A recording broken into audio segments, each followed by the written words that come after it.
사랑하는 성도 여러분, 오늘 하루 평안하셨습니까?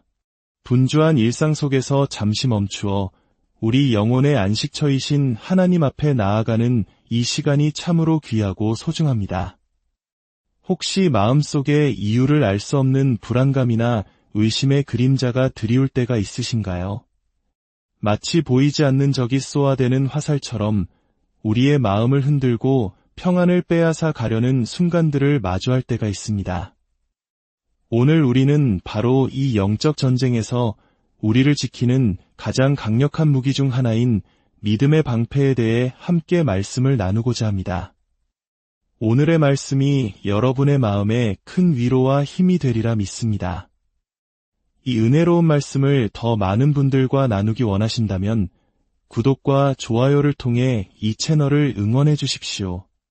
여러분의 작은 실천이 누군가에게는 큰 빛이 될 수 있습니다. 주님의 이름으로 축복합니다. 사탄이 인간과의 관계에서 가장 먼저 하는 일은 바로 하나님 자신에 대한 의심을 심는 것입니다. 이것은 태초의 에덴 동산에서부터 시작된 그의 가장 오래되고 성공적인 전략입니다. 그는 오늘날까지도 수많은 사람들의 마음에 하나님에 대한 불신과 의심의 씨앗을 뿌리며 우리를 넘어뜨리려 합니다. 성경은 이러한 사탄의 공격에 맞서기 위해 우리가 믿음의 방패를 가져야 한다고 가르칩니다. 이는 단순히 믿음을 가지라는 추상적인 말이 아닙니다. 주 예수 그리스도를 온전히 의지하고 그분께서 우리의 견고한 방패가 되시게 하는 것입니다. 어떤 목사님은 우스갯소리로 만약 사도 바울이 에베소서의 말씀을 정반대로 썼다면 어땠을까 상상하기도 했습니다. 예를 들어 진리의 허리띠 대신 회피의 허리띠를 느슨하게 메고 이에 호심경 대신 방어적인 마음을 붙이고 평안의 복음이 준비한 신 대신 누구의 마음도 상하게 하지 않는 다원주의의 신을 신고 원한의 방패를 들어 상처와 모욕을 굳게 붙잡고 특권의식의 투구와 분노의 말인 육신의 몽둥이를 가지라와 같이 말입니다. 생각만 해도 끔찍하지만 때로 우리는 자신도 모르게 이러한 모습으로 살아가고 있지는 않은지 돌아보게 됩니다. 하나님께서 우리에게 주신 영적 갑주는 현실의 어려움을 부정하는 것이 아닙니다. 오히려 그 치열한 현실 속에서 우리를 지키고 승리하게 하는 강력한 능력입니다. 교회의 역사를 돌아보면 그 시작은 박해와 순교, 고난과 투옥, 피 흘림과 죽음의 연속이었습니다. 우리의 구원자이신 예수님께서는 십자가에서 처형당하셨고 그의 제자들 역시 한 명을 제외하고는 모두 순교의 길을 걸었습니다.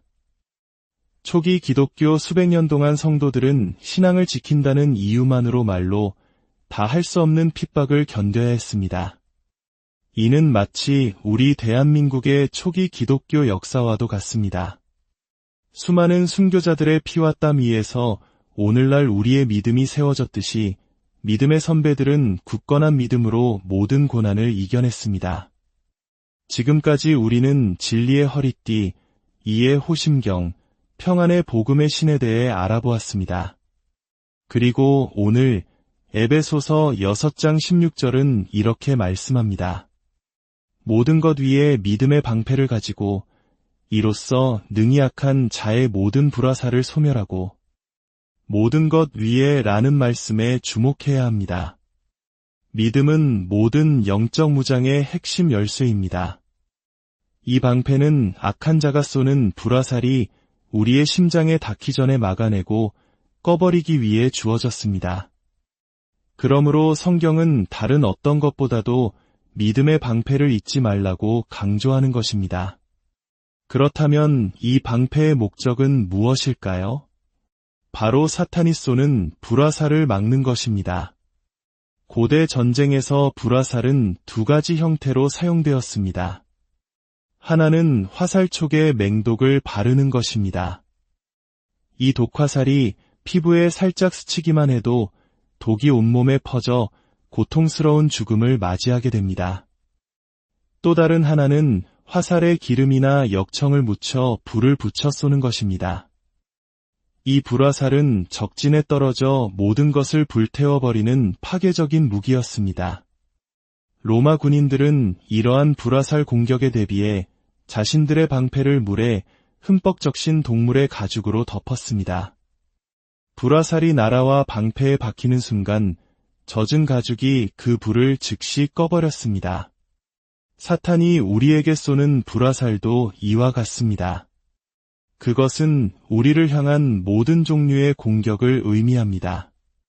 불경건한 행동으로 이끄는 유혹, 하나님을 향한 의심, 깊은 절망감, 그리고 박해와 거짓 가르침과 같은 외부적인 공격까지 포함됩니다.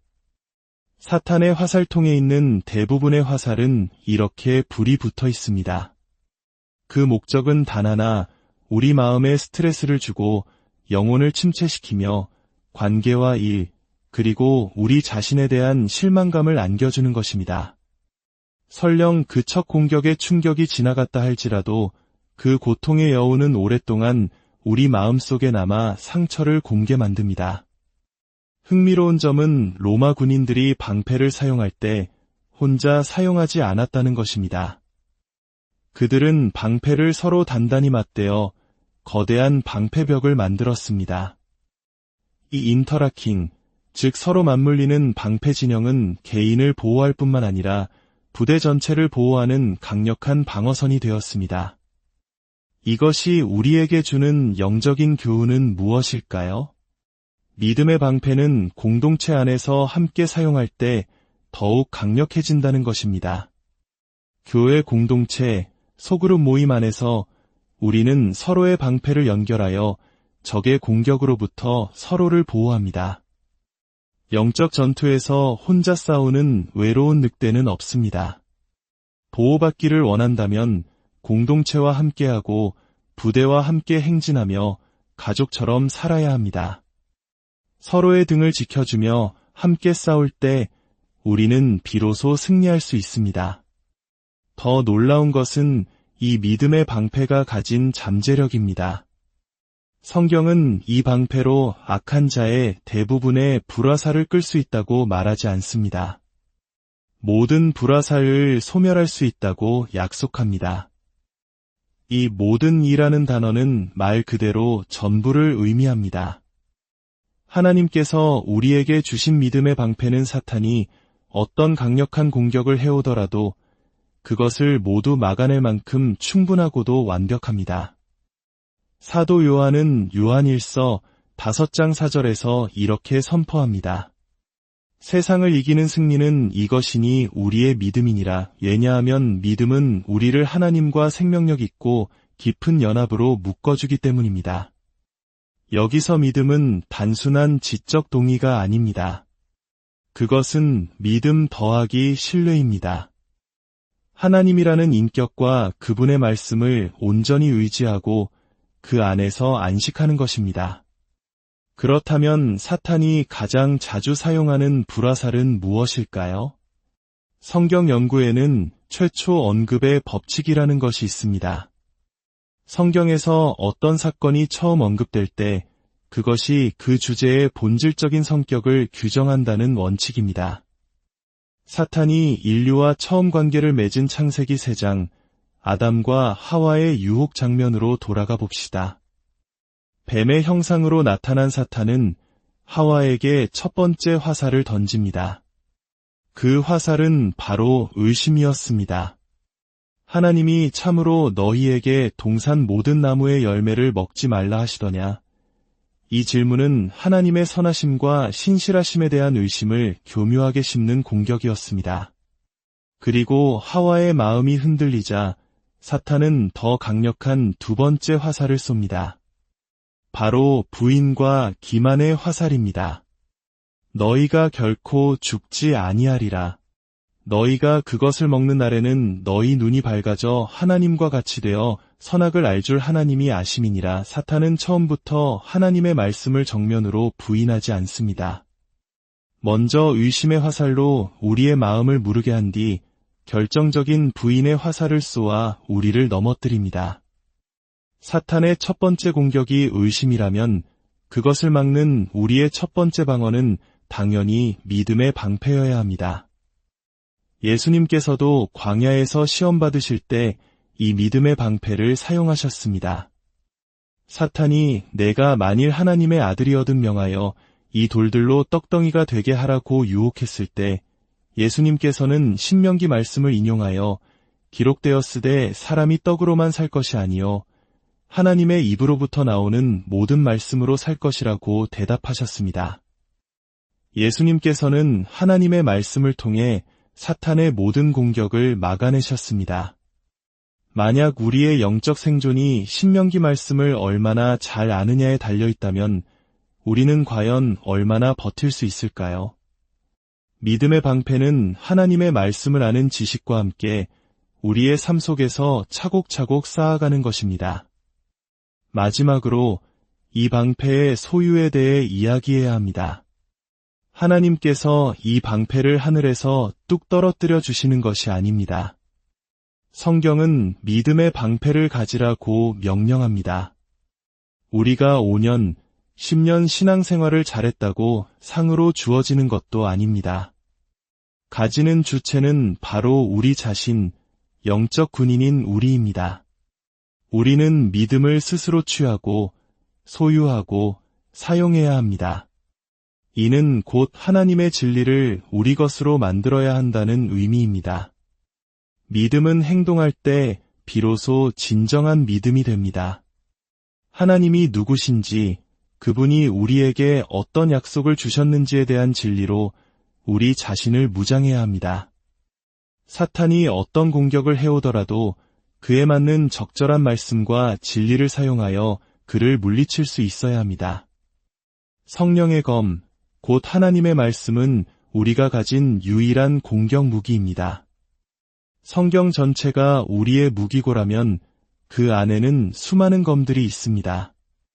우리는 사탄이 우리의 어떤 약한 부분을 공격하는지 파악하고 그 문제에 해당하는 구체적인 말씀, 즉 레마를 찾아 사용해야 합니다. 예를 들어 만약 두려움이 문제라면 성경에서 두려워 말라와 관련된 구절들을 모두 찾아보십시오. 성경에는 두려워 말라는 말씀이 365번이나 나온다고 합니다. 1년 내내 매일 붙잡을 수 있는 약속입니다. 그 말씀들을 읽고 마음에 새기고 두려움이 엄습할 때마다 그 말씀을 선포하십시오. 하나님이 나에게 두려워할 필요가 없다고 하셨어. 하나님이 모든 상황에서 나와 함께 하신다고 약속하셨어. 이것이 바로 믿음의 방패를 들어 올리는 것입니다. 우리의 믿음은 믿음 그 자체에 있는 것이 아닙니다. 우리의 믿음은 예수 그리스도 안에 있습니다. 믿음의 대상이 가장 중요합니다. 여러분은 1cm 두께의 얇은 얼음 위에서 나는 괜찮아 라고 외치는 강한 믿음을 가지시겠습니까? 아니면 1m 두께의 단단한 얼음 위에서 조심스럽게 발을 내딛는 작은 믿음을 가지시겠습니까? 당연히 후자일 것입니다. 믿음의 크기가 중요한 것이 아니라 우리가 믿는 대상이 얼마나 견고하고 신뢰할 만한가가 중요합니다. 우리의 믿음의 대상은 바로 만물의 창조주이시며 우리를 위해 죽으시고 부활하신 전능하신 하나님이십니다. 믿음을 강하게 하는 방법은 우리 몸을 건강하게 하는 것과 같습니다. 좋은 음식을 먹고 꾸준히 운동해야 합니다. 좋은 음식을 먹는 것은 매일 하나님의 말씀을 읽고 묵상하는 것이며 운동하는 것은 그 말씀을 삶 속에서 실천하고 순종하는 것입니다. 6살 소년 케빈의 이야기가 있습니다. 케빈은 매일 오후 창밖에서 친구들이 야구하는 것을 부럽게 쳐다보며 마지못해 기타 연습을 했습니다. 방향성 없는 훈련은 고역일 뿐이었습니다. 그러던 어느 날 천사가 나타나 케빈에게 환상을 보여줍니다. 환상 속에서 케빈은 카네기 홀의 무대 위 화려한 조명을 받으며 환상적인 기타 연주를 하고 있는 미래의 자신을 보게 됩니다.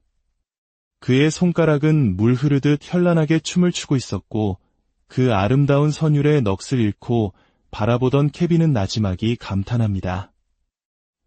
환상이 사라진 후 천사는 케빈에게 말합니다. 내가 본 멋진 연주가는 바로 몇 년 뒤에 너의 모습이란다. 하지만 연습해야 한단다. 하나님께서는 우리에게 우리가 장차 어떤 모습이 될지에 대한 비전을 보여주십니다. 바로 그분의 아들 예수 그리스도의 형상을 닮아갈 것이라는 약속입니다. 하지만 그곳에 도달하기 위해 우리는 게으름을 버리고 믿음을 연습하고 훈련해야 합니다. 우리가 이미 하늘에서 완전하게 된 존재인 것처럼 이 땅에서도 그 모습을 이루어 가기를 원하십니다. 연습은 어떻게 하는 것일까요? 우리가 아는 것을 삶으로 살아내는 것입니다. 하나님께서 하라고 하신 말씀을 읽고 그 말씀에 순종하는 것입니다. 순종할 때 오는 기쁨을 맛보고 그 기쁨이 또 다른 순종으로 이어질 때 우리의 삶은 순종의 선율로 가득 차게 될 것입니다. 바로 이것이 우리의 믿음을 강하게 만들고 악한 자의 모든 공격 앞에서 믿음의 방패를 굳건히 들고 서게 하는 힘입니다. 궁극적으로 중요한 것은 우리의 믿음이 아니라 우리 믿음의 대상입니다. 우리의 믿음은 어디를 향하고 있습니까? 종교, 교회, 선행, 혹은 나 자신의 진실함에 있습니까? 오직 부활하신 하나님의 아들 예수 그리스도만이 우리의 믿음을 받으시기에 합당하십니다. 오직 그분만이 우리에게 영적 원수를 이기는 승리를 주실 수 있습니다. 사랑하는 성도 여러분, 오늘 하루도 세상의 불화살 앞에서 믿음의 방패를 굳건히 드시길 바랍니다. 의심이 찾아올 때 하나님의 약속의 말씀을 붙드십시오. 두려움이 엄습할 때 우리와 함께 하시는 임마누엘 하나님을 신뢰하십시오. 낙심될 때 우리를 위해 모든 것을 예비하시는 선하신 아버지를 바라보십시오. 여러분의 삶에 하나님의 평강과 은혜가 늘 함께 하시기를 예수 그리스도의 이름으로 간절히 기도합니다.